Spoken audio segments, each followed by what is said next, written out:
It was supposed to be just another flight. A routine boarding, a seat in first class, a few hours of peace in the sky. But what happened that day would echo far beyond the aisles of that plane, stirring hearts, igniting conversations, and shining a light on the reality many still choose to overlook. Her name was Denise Winter, a proud black woman, well-dressed in a smart navy blue suit with gold bangles that clinked gently as she pulled her sleek carry-on behind her. Her natural hair was braided neatly, her posture graceful yet strong. She wasn't just traveling, she was representing something larger than herself. Her dignity, her success, her place in a world that often pretends not to see her. Denise had earned that first-class ticket, not through luck, not through a giveaway, but through hard work and perseverance. She was a senior executive at a nonprofit dedicated to empowering underrepresented youth, a voice for those often ignored. After attending a powerful leadership summit, she was finally heading home, exhausted but fulfilled. She approached the gate with her boarding pass already in hand. The airline assistant barely looked up, murmuring a dry, "Group 1." Denise nodded politely and proceeded down the jet bridge. Everything was smooth until she reached her seat. But just as she was about to settle in, she felt it. That pause, that tension. It started with a glance, then an audible whisper. The passenger in 1B, an older white gentleman with a sharp suit and sharper eyes, stared at her as if she had just made a mistake. "You might be in the wrong seat," he said with a tone that dripped more with judgment than concern. Denise raised her eyebrows slightly, her lips remaining composed. "This is 1A, correct?" she asked, holding up her boarding pass. He didn't answer, but the flight attendant, who had been organizing overhead bins nearby, stepped closer. "I'm sorry, ma'am. Are you sure you're in the right cabin?" she asked with a tight smile, the kind that hides more than it reveals. Denise remained calm. "Yes, I am. Here's my boarding pass," she said, handing it over. The attendant scanned it quickly, then hesitated, her expression neutral, but her body language clear. "Doubt. I just need to double-check something," she mumbled, stepping away with the pass. Whispers began to flutter across the row. A couple nearby exchanged looks. Another passenger pulled out their phone, sensing something was happening. Denise sat quietly, her back straight, her face calm, her dignity untouched, but inside, a storm was brewing. She had seen this before. The questioning, the assumptions, the subtle disbelief that a black woman could sit in first class without needing special permission or explanation. It wasn't new, but it never stopped hurting. A few minutes later, the flight attendant returned, but this time, she wasn't alone. A second attendant followed her, and behind them, a man in uniform, the pilot. Now all eyes were on them. Conversation stopped. Passengers leaned into the aisle. It was as if the whole plane held its breath. The pilot walked forward, tall and confident. His eyes met Denise's. There was no hostility there, no judgment, but something else. Purpose. He spoke calmly, clearly, and loud enough for the nearby passengers to hear. "Is there a problem here?" he asked. The attendant opened her mouth, but hesitated. The older gentleman in 1B stood halfway, eager to speak. "I think there's been a mix-up," he blurted. "This lady's trying to sit in a first-class seat, but I don't think." The pilot held up a hand, silencing him. Then he looked at the boarding pass in the attendant's hand. "This boarding pass says 1A, he said. "That's this seat." Denise nodded once, keeping her voice even. "That's what I've been trying to explain." The pilot looked at the attendant. "Is there any reason we're delaying boarding over a passenger who's exactly where she's supposed to be?" The attendant stammered. "I just thought. I wasn't sure if." "If what?" the pilot asked, his voice firm now. "She's a paying passenger. She's in her assigned seat. Let's move forward." Then he turned to Denise, his voice softening. "Ma'am, I apologize for the inconvenience. You're welcome here. Let me know if there's anything we can do to make your flight more comfortable." She looked at him for a long moment, then gave a small nod. "Thank you," she said quietly. The pilot nodded back and turned to walk away. But before he did, he looked over his shoulder and said, loud enough for the whole cabin to hear, "First class is a service, not a judgment. We don't check people's worth based on skin tone. We check boarding passes." A beat of silence, and then a few claps. A ripple of applause moved through the cabin. Some looked uncomfortable. Some looked inspired. But everyone had seen something they couldn't unsee. The pilot disappeared back into the cockpit. The flight attendant busied herself elsewhere. The older man in 1B stayed silent the rest of the flight. Denise leaned back in her seat, her heart steady now. Her presence had spoken louder than any protest. She didn't need to shout. Her strength was in her stillness. She wasn't just occupying a seat. She was reclaiming space for herself and for every person who's ever been made to feel like they didn't belong. And for the rest of the flight, no one questioned her right to be there. As the plane lifted into the clouds, Denise turned her head toward the window, watching the earth fade away into a blanket of white. Her reflection in the window looked calm, composed. But inside, the moment was still echoing. What had just unfolded wasn't only about a seat. It was about a lifetime of being questioned, doubted, and second-guessed. And yet it had also been about something more powerful, dignity standing its ground. While others shifted in their seats uncomfortably, Denise found herself thinking back to the early lessons her grandmother taught her growing up in Alabama. Never shrink yourself to fit into places that weren't built to hold your worth. Baby girl, she'd say while brushing her hair under the porch light. Some people will see your shine and mistake it for glare. Let them squint. Denise had carried those words all her life. From underfunded public schools to a scholarship at Howard. From overlooked job applications to a leadership role in a world that still rarely made space for women like her. Her path had never been handed to her. She paved it herself, brick by brick, rejection by rejection, victory by victory. She looked around first class now. The crisp white napkins, the sparkling glassware, the soft hum of conversations. And yet, the air still carried the residue of what had just occurred.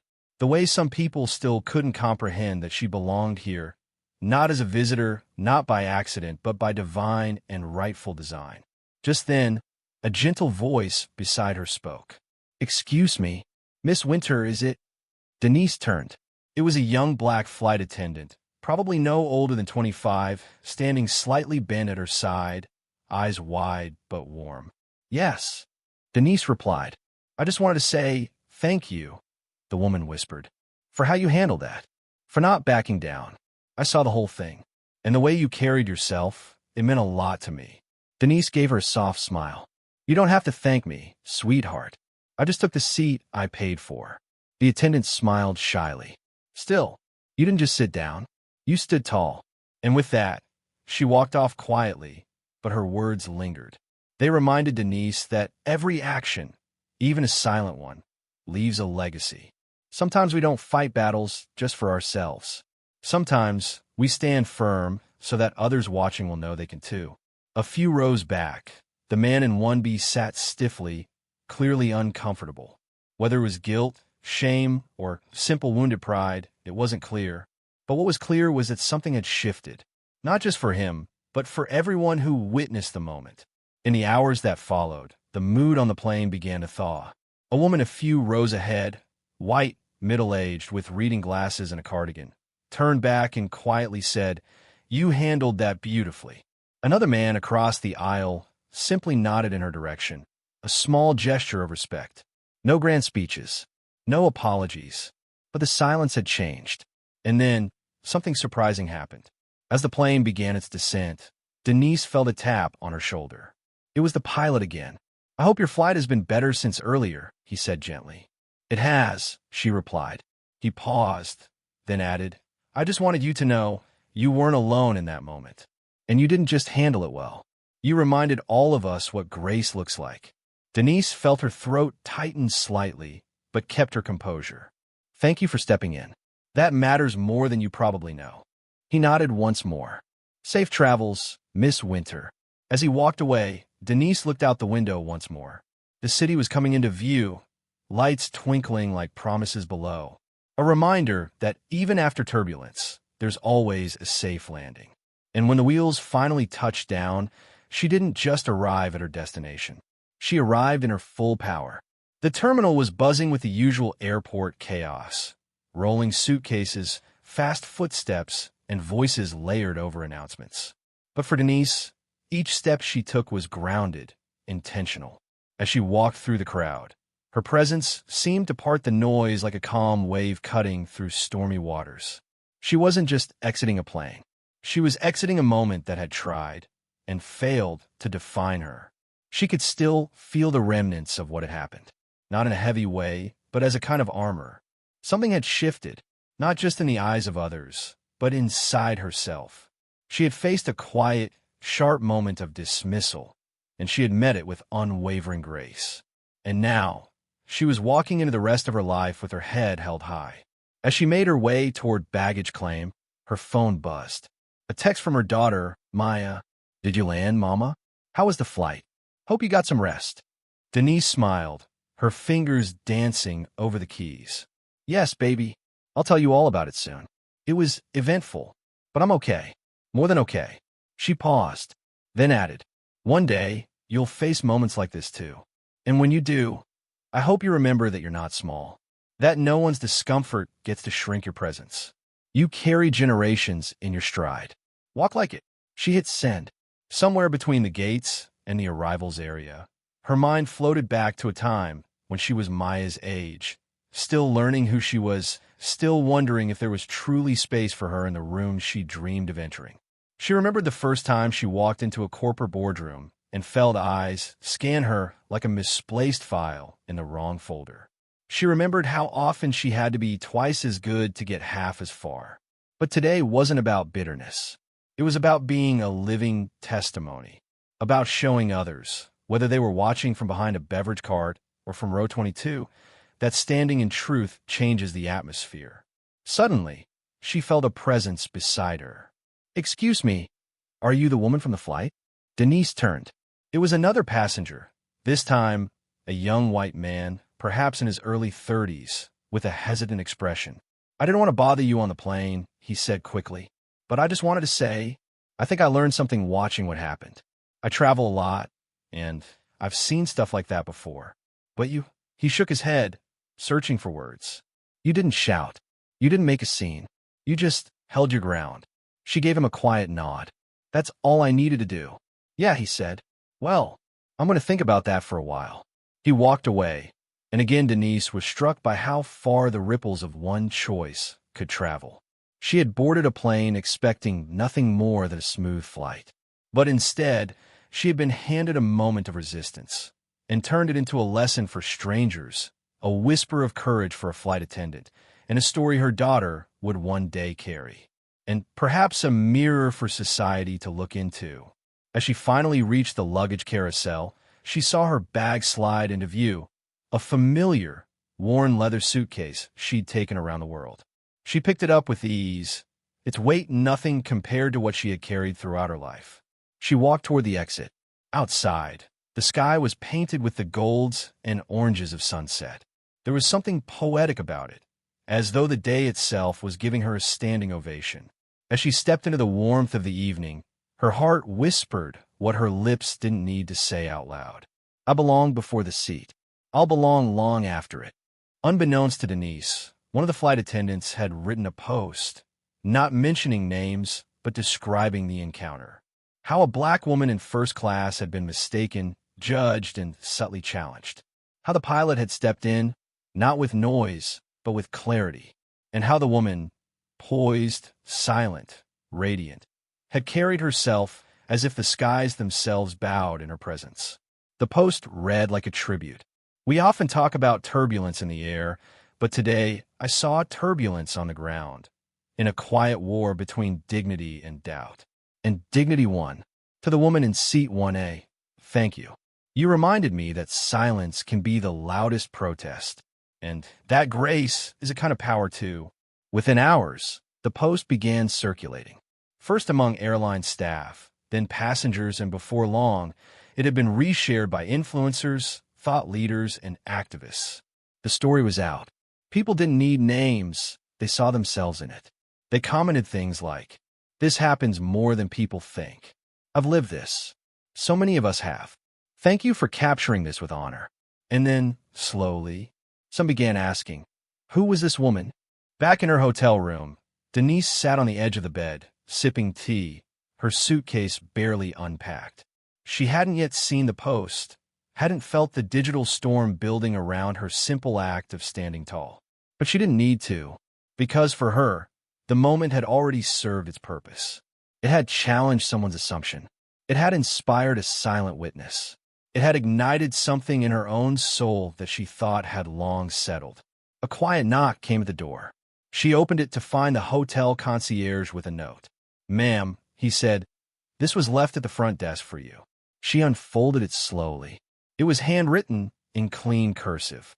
"To the lady from 1A, thank you for showing the world that class isn't just about a seat. It's about character.